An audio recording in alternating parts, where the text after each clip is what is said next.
के न्यूज़, खबरों का सारथी। नमस्कार, मैं हूं वंदना पांडे और आप देख रहे हैं के न्यूज़ इंडिया। और बात करेंगे सावधान दवा के नाम पर जहर। बात कर रहे हैं जिस तरह से खबर आई है देहरादून से, जहां पर एसटीएफ ने ब्रांडेड कंपनियों की नकली दवाइयां बनाकर बेचने वाले फैक्ट्री मालिक यानी कि सरगना सहित 4 आरोपियों को गिरफ्तार किया है। सभी नकली दवाइयां बनाकर के ब्रांडेड कंपनियों के रैपर्स में पैकिंग करा करके बाजार में खपाते आ रहे थे और यह गिरोह नकली दवाइयों को उत्तर भारत के अलग अलग शहरों में सप्लाई करते थे। साथ ही आरोपी का संगठन अपराध में शामिल होना पाया गया। बता दें कि 1 जून को कई प्रतिष्ठित दवाई कंपनियों के रैपर के नकली आउटर बॉक्स लेबल और QR कोड आदि बरामद किए गए। एसटीएफ के मुताबिक फैक्ट्री मालिक देवी दयाल गुप्ता फरार चल रहा था। गिरफ्तार आरोपी नवीन बंसल ने पूछताछ में बताया था कि वह सहसपुर क्षेत्र में स्थित एक लैब और अन्य फैक्ट्री से नकली दवाइयां लेकर के आता है, नकली दवाइयों को तैयार करता है और इन दवाइयों में ट्रांसपोर्ट के माध्यम से हरियाणा और राजस्थान आदि स्थानों में भिजवाता भी था। इलाकोई में एक केस रजिस्टर हुआ था जिसमें कि जो ब्रांडेड कंपनीज हैं, फार्मास्यूटिकल कंपनीज, उनकी नकली दवाइयां मार्केट में बनाकर बेची जा रही थी। इस संबंध में 3 अरेस्टिंग्स पहले से हो रखी हैं और इसमें जो मेन एक्यूज था नवीन बंसल उर्फ अक्षय। इस पूछताछ में इसने एक फैक्ट्री का नाम बताया था, फार्मास्यूटिकल कंपनी का नाम बताया था, डॉक्टर मित्तल्स लेबोरेटरीज प्राइवेट लिमिटेड। यहाँ से इसको 1 करोड़ 42 लाख के आसपास तो कैप्सूल्स और 1 करोड़ 42 लाख टैबलेट्स और 2 लाख कैप्सूल्स जो हैं ये नकली दवाइयों के, और इसमें काफ़ी इंपॉर्टेंट दवाइयाँ हैं, ये बनाकर ये भिवाड़ी राजस्थान भेजे गए और जो कि फिर एक स्टॉकिस्ट है पंचकुला, इसके थ्रू मार्केट में इनको सर्कुलेट किया गया। जो देवी दयाल गुप्ता है इस कंपनी का मालिक, इसको आज अरेस्ट कर लिया गया है और जुडिशियल रिमांड के लिए भेजा जा रहा है। शिव नारायण इसी खबर पर हैं। शिव नारायण, पूरी जानकारी बताइए।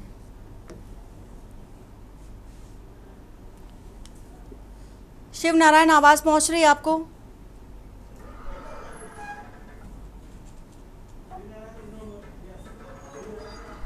शिव नारायण, आपको आवाज पहुंच रही है? जी जी।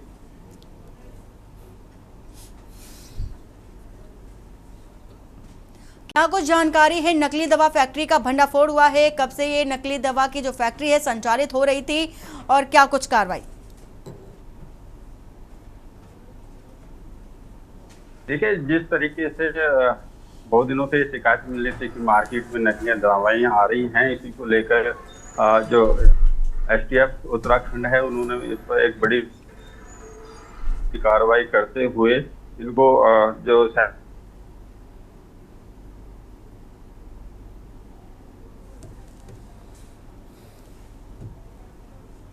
हैलाकुई में फैक्ट्री संचालित थी, जिसमें जो हैलाकुई में हुआ है, और इसमें कुछ गिरफ्तारियां हुई हैं जिसमें सरगना सहित 4 गिरफ्तारियां हुई थी। अब इसी को लेकर के पुलिस सतर्क थी पहले से ही, और एसटीएफ उत्तराखंड और जो देहरादून पुलिस है उन्होंने मिलकर संयुक्त एक कार्रवाई की थी जिसमें इनको गिरफ्तार किया गया था। इसी के साथ मैं बताना चाहूँ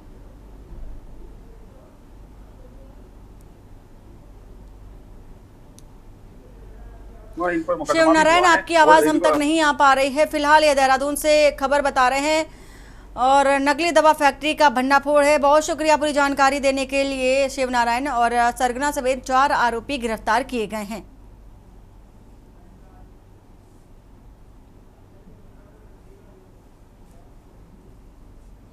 और अब बात करते हैं मथुरा में मंत्री का विरोध।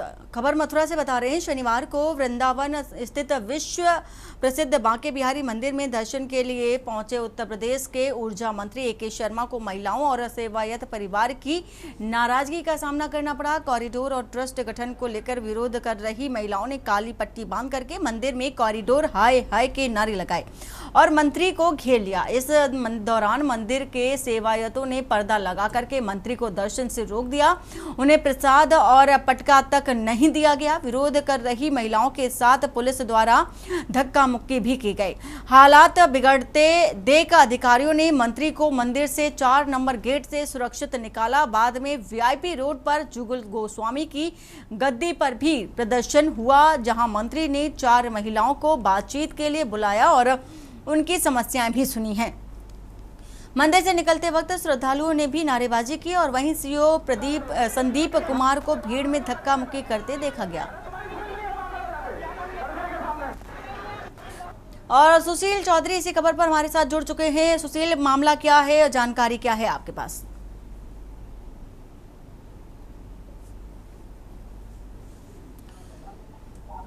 जी, मैं आपको बता दूं तो उत्तर प्रदेश के ऊर्जा मंत्री ए.के. शर्मा आज वृंदावन काशी बिहारी दर्शन करने के लिए पहुंचे थे, जहां मंत्री का काफिला मंदिर दर्शन करने के लिए पहुंचा तो है। उन्हें जो गोस्वामी समाज है उसके द्वारा जो लेडीज होती है उसके द्वारा प्रदर्शन किया गया, काली पट्टी बांधकर उसका विरोध किया गया।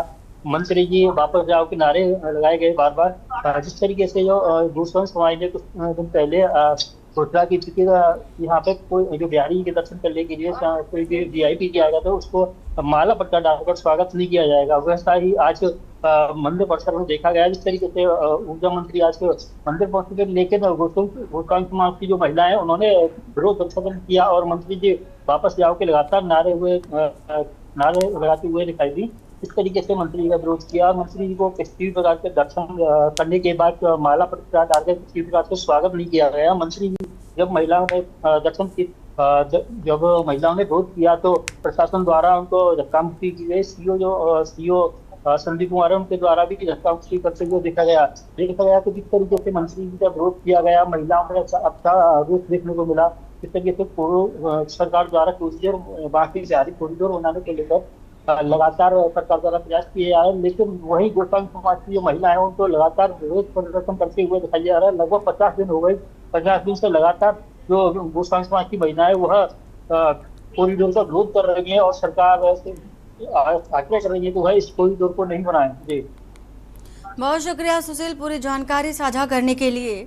बांके बिहारी मंदिर में कॉरिडोर को लेकर के हाय हाय कॉरिडोर हाय हाय के नारे लगाए गए, मंत्री को घेरा गया।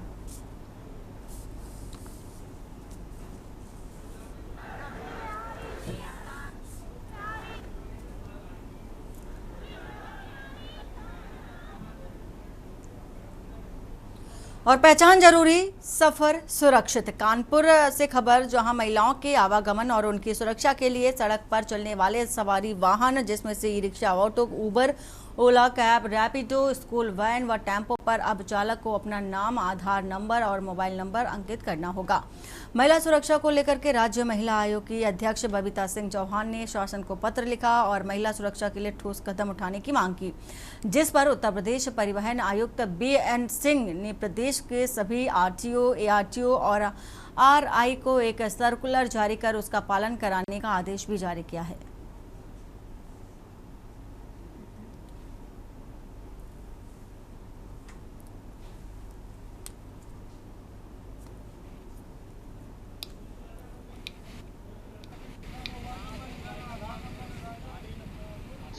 अभी के टाइम पे ओला, उबर ये सारी चीज़ें जो चलते हैं, अभी तो फ़ोन पे देखना पड़ता है और इसका कुछ कंफर्मेशन नहीं होता है कि वो अपनी आइडेंटिफाई जो भी चीज़ें हैं वो सही बता रहे हैं कि नहीं बता रहे हैं। पर अगर ये रिटर्न फॉर्म पे मैनुअली वहाँ पे लिख दिया जाएगा तो हम लोगों के वेरिफिकेशन के लिए बहुत ही अच्छा रहेगा कि हाँ, पहले हम लोग देख लेंगे कि हाँ, ये पर्सन पर्टिकुलर एग्जैक्टली वो इंसान है, तो इससे भ्रमित नहीं हो सकता है इंसान की, पहले ही वेरीफाई कर लेंगे हम लोग। बहुत अच्छा है, अगर ऐसा हो जाए तो हम ही लोग को सपोर्ट मिलेगा, खुल के कहीं आ जा सकते हैं। बहुत सी घटना भी होती है, अगर ये हो जाए तो बहुत अच्छा है। आयोग की अध्यक्ष बबीता सिंह चौहान ने परिवहन आयुक्त को एक पत्र लिखा है जिसमें कि महिलाओं की सुरक्षा को लेकर बात करी गई है। हालांकि आपको बता दें, यह पूरा मामला जो है ओला, उबर सवारी गाड़ी जितनी है उनको लेकर जुड़ा हुआ है। ये एक ऐसा मामला है जिसमें कि सवारी गाड़ी पे चालक को अपना नाम, मोबाइल नंबर, आधार कार्ड अंकित होना चाहिए। अंकित करने के लिए इसमें दिशा निर्देश दिए गए हैं। हालांकि परिवहन आयुक्त की तरफ से ये पत्र जारी करते हुए प्रदेश के सभी जिला के RI, MVI ने अपना काम शुरू कर दिया है। अब जितनी भी गाड़ियां यहाँ फिटनेस कराने आ रही हैं सवारी गाड़ी, और जितने भी कमर्शियल गाड़ी हैं उनमें चालक का नाम, मोबाइल नंबर, आधार कार्ड अंकित होना शुरू हो गया है। हालांकि ये महिलाओं के लिए सुरक्षा है तो एक पहल करी गई, लेकिन ये पहल कितनी कारगर और साबित होती है ये देखने वाली बात है। हालांकि इस पर अभियान बहुत तेजी से चलाया जा रहा है। महिलाओं की सुरक्षा ही सरकार की पहली प्राथमिकता है। अपने सहयोगी हरिशंकर शर्मा के साथ मैं हिमांशु, के न्यूज कानपुर।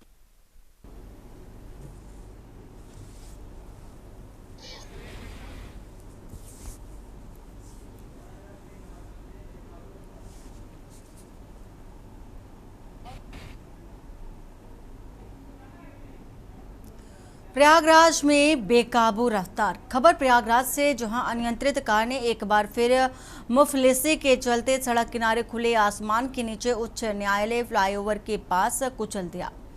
कार की चपेट में आकर के 3 महिलाएं मरणासन हो गई, जबकि 2 अन्य भी गंभीर रूप से घायल हो गए। प्रत्यक्षदर्शियों के मुताबिक हादसे के दौरान एक 60 वर्षीय वृद्धा कार के नीचे फंस गई और काफी दूर तक घिसटती चली गई। महिला की बाहर निकालने से पहले ही उसकी मृत्यु हो चुकी थी। हादसे में घायल बॉबी निवासी कौशाम्बी ने बताया कि श्री देवी निवासी मिश्रान गली फैजाबाद और गुलाब कली निवासी गौरा कला कौंधियारा भी घायल हो गई हैं। सूचना पर पहुंची पुलिस ने मृतक और घायलों को अस्पताल पहुंचाया। एक तरफ सरकारों द्वारा आवासीय योजनाओं के माध्यम से सभी गरीबों को सिर छिपाने के लिए आशियाना मुहैया कराए जाने का दावा किया जाता है, वहीं दूसरी तरफ अधिकांश शहरों में सड़कों के किनारे रात की नींद लेने वालों को लोगों की कमी भी नहीं दिखती। आमतौर पर यह सड़कों के किनारे सोने वाले दूसरे शहरों सहित राज्यों के निवासी होते हैं, जो रोजी रोटी की तलाश में शहर में पनाह लेने के लिए पहुंच जाते हैं।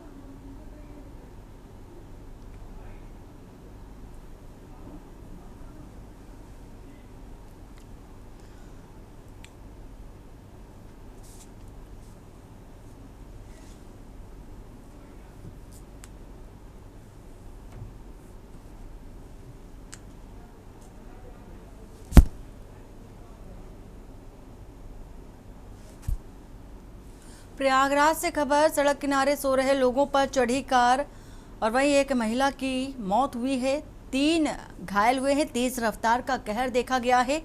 वहीं हादसे का शिकार बने सभी प्रवासी मजदूर। आरोप है कि सिर छिपाने के लिए भी इन मजदूरों के पास घर नहीं है, आशियाना नहीं है। प्रयागराज से तस्वीर दिखा रहे हैं, सड़क किनारे सो रहे लोगों पर कार चढ़ गई अनियंत्रित होकर के और एक महिला की मौत हो गई है, 3 घायल बताए जा रहे हैं। साथ ही ये प्रवासी मजदूर दूसरे राज्य से आते हैं रोजी रोटी के लिए, रोजी रोजगार के लिए। इनके पास आशियाना भी नहीं, ऐसे में सड़क किनारे ही उन्हें सोना पड़ता है। और कब सुधरेगा बिजली विभाग? खबर फर्रुखाबाद से, जहां पर शहर के मुख्य बाजार नेहरू रोड स्थित सेठ नारायण दास गली में विद्युत विभाग की गंभीर लापरवाही एक बार फिर से उजागर हुई। ये मामला अब सिर्फ आम जनता की परेशानी तक सीमित नहीं रहा, बल्कि जिले के प्रभारी मंत्री और कैबिनेट मंत्री जयवीर सिंह के आदेश के बावजूद भी विद्युत विभाग की नींद नहीं टूटी है। समाजसेवी राघवेंद्र सिंह राजू, जो स्वयं इस समस्या के पीड़ित हैं, ने लगातार जिलाधिकारी से लेकर के अधिशासी अभियंता तक शिकायतें की, लेकिन स्थिति जस की तस बनी हुई है। उन्होंने इस संबंध में कैबिनेट मंत्री को पत्र भेजा था, जिस पर मंत्री ने तत्काल प्रभाव से सख्त कार्रवाई के निर्देश दिए थे। बावजूद इसके विद्युत विभाग की कार्यप्रणाली में कोई सुधार नहीं हो सका। मोहल्ले में लंबे समय से बिजली की आपूर्ति में बाधा, टूटे झूलते तार, ओवरलोड ट्रांसफार्मर और लटकते जर्जर पोलों से लोगों की जानें खतरे में है। और वायरल वीडियो में साफ दिख रहा है कि विभाग की उदासीनता से जनता बेहद परेशान है और किसी बड़े हादसे की आशंका से लोग डरे हुए हैं। स्थानीय नागरिकों का आरोप है कि बार बार शिकायतों के बावजूद ना तो कोई स्थायी समाधान निकलता है और ना ही अधिकारी मौके पर पहुंचते हैं। आखिर कौन है जिम्मेदार? यह सवाल अब आमजन से लेकर के जनप्रतिनिधियों तक को भी परेशान कर रहा है। राघवेंद्र सिंह राजू ने बताया कि वे इस मुद्दे को लेकर के एक बार फिर उच्च अधिकारियों से संपर्क करेंगे और आवश्यक हुआ तो जनहित याचिका दाखिल करने से भी पीछे नहीं हटेंगे। यह मामला अब सिर्फ तकनीकी नहीं बल्कि प्रशासनिक उदासीनता का प्रतीक बन चुका है। फर्रुखाबाद शहर के सेठ नारायण दास मोहल्ले के लोग मांग कर रहे हैं कि जल्द से जल्द इस समस्या का समाधान निकाला जाए। वरिष्ठ पत्रकार राघवेंद्र सिंह राजू हमारे साथ इसी खबर पर जुड़ चुके हैं। विद्युत विभाग की लापरवाही उजागर हो रही है, लेकिन अभी तक कोई कार्रवाई नहीं हो रही है। राजू, क्या कारण है? जी वंदना जी, 25 जून को प्रभारी मंत्री जी फरकाबाद आए थे। मैंने उनको जिलाधिकारी महोदय को प्रेषित करते हुए एक पत्र दिया था, और इससे पहले भी यहाँ के जो एससी हैं अजय कुमार जी, और यहाँ के जो ब्रजमोहन सिंह जी शासी अभियंता हैं, और इसके अलावा मनीष कुमार वर्मा जी एसडीओ हैं, और जेई हैं अजय कुमार जी। इन सबको ये जानकारी है, क्योंकि मैंने खुद शेख नारायण दास गली में 550 साल पुराना प्राचीन शिव मंदिर भी बना हुआ है। बहुत सारे श्रद्धालु सावन के महीने में यहाँ लोग ज्यादा आते हैं, लेकिन आप देखेंगे कि पूरे मोहल्ले में, और जो गली है शेख नारायण दास गली, ये मुख्य मार्ग पर है। नेहरू जो रोड है ये मुख्य मार्ग है, बाजार है, और यहाँ पर जो है 5 महीने पहले इन्होंने बंच वायर जो है डाला गया था, लेकिन आज तक वायर के ऊपर बॉक्स नहीं लगे। अब जिम्मेदार कौन है? बिल्कुल सारा आप देख लीजिए, धरातल छू रहे हैं, और इनमें अंदर तक लोग जो है अपना व्यवसाय का संचालन भी करते हैं। लटके तार और वायर जो है वो दुर्घटना को अंजाम दे रहे हैं, लेकिन अब अपनी शिकायत लोग कहाँ तक पहुंचाए? मैंने जब इस संबंध में एससी शासी अभियंता और उनके तमाम लोग अधिकारियों को कहा, माननीय मंत्री जी से भी मैं अभी 2 दिन पहले मिला था, उन्होंने स्वयं यहाँ के शासी अभियंता से उनके ओएसडी और पीएपीएस ने भी फोन किया, रणजीत सिंह जी ने, लेकिन जिला प्रभारी मंत्री उत्तर प्रदेश के कैबिनेट मंत्री, जिनको लोग बहुत मानते हैं जयवीर सिंह जी को, उनके फोन करने के बावजूद भी ये लापरवाह जो अधिकारी हैं और इनके जो ठेकेदार हैं, अब ठेकेदार की आज जब मैंने शिकायत कर दी, उन्हें मालूम पड़ा कि राघवेंद्र सिंह राजू जी ने शिकायत कर दी, तो मेरा भी इसी मोहल्ले में एक कमरा है, मकान है, और आप समझिए कि 2-3 दिन से लगातार मेरी ही लाइन काटते रहे हैं। तो ये तमाम जो लापरवाही हो रही है, इसमें फरकाबाद का मैं समझता हूँ जिला प्रशासन निरंकुश है, और ये बहुत बड़ी जांच की बात है। यहाँ जिस दिन जांच हो जाएगी, विजिलेंस छापे पड़ेंगे, और तमाम जो पेमेंट लोग ले रहे हैं कागजों में, बिजली विभाग विद्युत में जो वहाँ बड़ा घोटाला होगा, और मैं समझता हूँ बहुत बड़ा घोटाला भी खुल करके सामने आएगा। और मेरे जैसा जो सामाजिक कार्यकर्ता है, सामाजिक नागरिक और एक वरिष्ठ पत्रकार है, मैं कोई दबने वाला व्यक्ति नहीं हूँ कि मेरी लाइट काट दोगे तो मैं आपके आगे समर्पण कर दूंगा। मैं संघर्ष में जीना पसंद करता हूँ, और संघर्ष में जनहित का मुद्दा होगा। ऐसा मुद्दा केवल मेरे साथ नहीं है, तमाम पूरे शहर में अगर आप देख लेंगे, हर गली मोहल्ले में खुले हुए ट्रांसफार्मर रखे हुए हैं, उनमें तमाम जो है जानवर का हर दिन दुर्घटनाएं घट जाती है, लेकिन सही मायने में न तो मीडिया इस चीज को दिखा पा रही है, और प्रशासनिक अधिकारी भी मौके पर जा करके सत्यापन नहीं करते। उनको जाना चाहिए तो जब शिकायत मिली थी, और एक प्रभारी मंत्री ने शेख नारायण दास गली का मामला जब संज्ञान में ला दिया था, उन्होंने मुझसे पत्र कहा था, उनके जो एपीएस थे सचिन मिश्रा जी, मैंने उनको पत्र भी लिख करके दे दिया था। तो ये तमाम जो घटनाएं आगे ना बढ़े, इसके लिए प्रशासन क्या तैयारी करेगा? ये तमाम मुद्दे जो है मोहल्ले में उठ रहे हैं, और मोहल्ले वाले कहते भी हैं कि भाई इतने दिन से शिकायत होने के बाद तमाम लोग, सांसद ने भी कहा, विधायक ने भी कहा, लेकिन कौन सुने? तो इसलिए मैं समझता हूँ जिलाधिकारी और यहाँ के पूरे प्रशासनिक टीम बनानी चाहिए, जांच कमेटी बनानी चाहिए, और मोहल्ले मोहल्ले गली का सत्यापन कराना चाहिए। लोगों के भरे हुए बिल आ रहे, आप आए दिन जो है जब प्यार के ठोक जाएंगे ओवर लोडिंग में मीटर, तो आप आए दिन मीटर बदलने के बाद आप जो है मीटर तो बदल देंगे, लेकिन जब बिल आएगा कहीं पर भी जो एक हम देख रहे हैं, जब 133 का एक मामला हुआ श्री भगवान रसोई का, वहाँ 1 बल्ब लगा हुआ है, 26,000 का बिल आ गया। तो ये तमाम जो हो रही है गलतियां, इनको सुधारेगा कौन? और कोई बोलने वाला है? बिल्कुल राघवेंद्र जी, ये बड़े और अहम सवाल हैं, और प्रशासनिक रूप से भी सवाल उठते नजर आ रहे हैं। बहुत शुक्रिया पूरी जानकारी देने के लिए।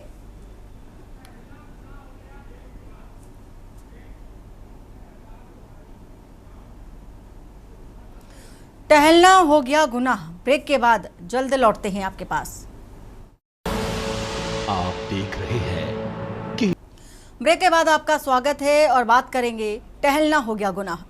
खबर अमरोहा से, जहां चोरों से आतंकित लोगों बेकसूरों की पिटाई करने पर आमादा है। पृथ्वीपुर गांव से ऐसा ही एक मामला सामने आया है, जहां ग्रामीणों ने चोर के शक में एक व्यक्ति को बंधक बनाकर बुरी तरह से पीटा। इससे पहले भी इसी तरह के मामले सुनाई देते रहे हैं। बता दें कि चोरी की वारदातें बढ़ने से लोग आतंकित रहते थे और अलग अलग स्थानों से अक्सर मारपीट के ऐसे मामले सुनाई देते रहते थे। इसके बावजूद अब तक पुलिस ने किसी को दंडित करना तो दूर, कार्रवाई करने की जहमत तक नहीं उठाई। बताया जा रहा है कि बीते शुक्रवार को रात करीब 11 बजे अमरोहा देहात थाना क्षेत्र के गांव पृथ्वीपुर कला के लोगों को एक व्यक्ति टहलते हुए दिखाई दिया, जिसे चोर होने के संदेह में ग्रामीणों ने पकड़ लिया। चर्चा है कि ग्रामीणों ने पकड़े गए व्यक्ति को चोर समझ करके पूछताछ शुरू कर दी और इस दौरान ग्रामीण पूछताछ में मिले जवाब से संतुष्ट नहीं हुए, इसीलिए पहले बांध दिया और कुछ देर बाद पीटना शुरू कर दिया।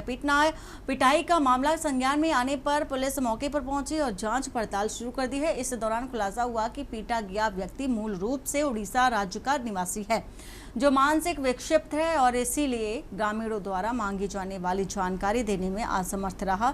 सवाल है कि क्या चोर को बेरहमी से पीटा जा सकता है? अगर नहीं तो पुलिस एक के बाद एक मामले सामने आने के बाद भी किसी के खिलाफ कार्रवाई करने की जहमत क्यों नहीं उठा रही?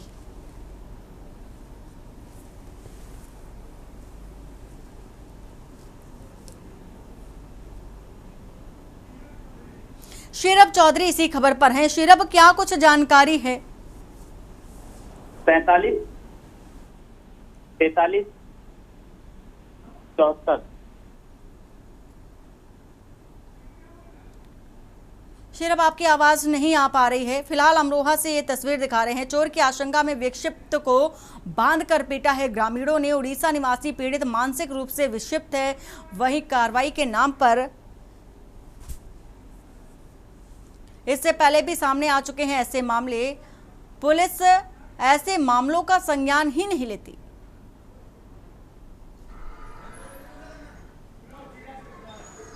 सिर्फ हमारे साथ इसी खबर पर है। सिर्फ क्या कुछ जानकारी है? जी बिल्कुल बता दें, पूरा मामला जनपद अमरोहा के पृथ्वीपुर गांव का है, जहां पर कुछ लोगों ने एक जो पागल व्यक्ति है उसको बांधकर पीटा है और ऐसे में जो है पुलिस की कहीं ना कहीं सुस्ती देखी जा रही है, जहां पर निष्क्रियता देखी जा रही है जनपद अमरोहा की पुलिस की। यहाँ पर आपको बता दें, अमरोहा जिले के चारों ओर जो एक शक के चक्कर में एक बेगुनाह पिट रहा है, जिसमें अलग अलग स्थानों में रोज कहीं ना कहीं पिटने की घटना सामने आ रही है। ऐसे में चोरी के शक में लोग जो है जो मंदबुद्धि होते हैं या फिर अज्ञात होते हैं, उन्हें पता नहीं होता है कि आगे क्या मामला है, वो लोग फंस जाते हैं और ऐसे में लोग उन्हें ग्रामीण जो है वो घेर कर मारना शुरू करते हैं, कहीं ना कहीं पीट कर मारना शुरू कर देते हैं। ऐसे में बड़ी घटना हो सकती है अमरोहा में और इसमें जो है कहीं ना कहीं पुलिस को कदम उठाना चाहिए, ऐसा कुछ ना कुछ लाना चाहिए जिससे कि ये बेगुनाह जो है जो रोज पिट रहे हैं, कहीं ऐसा ना हो कि बड़ी घटना हो जाए, किसी की हत्या हो जाए या कुछ ऐसा मामला सामने आए। यही मामला जो है जनपद अमरोहा के पृथ्वीपुर गांव से आया, जहां पर एक मंदबुद्धि व्यक्ति को पकड़कर ग्रामीणों ने घेर कर पीटना शुरू कर दिया। बाद में पता चलता है कि वो मंदबुद्धि व्यक्ति है। इसके बाद में जो है पुलिस सूचना पर पहुंचती है और उस मंदबुद्धि व्यक्ति को उन लोगों के चंगुल से छुटाती है। जी बहुत शुक्रिया पूरी जानकारी देने के लिए शीरब।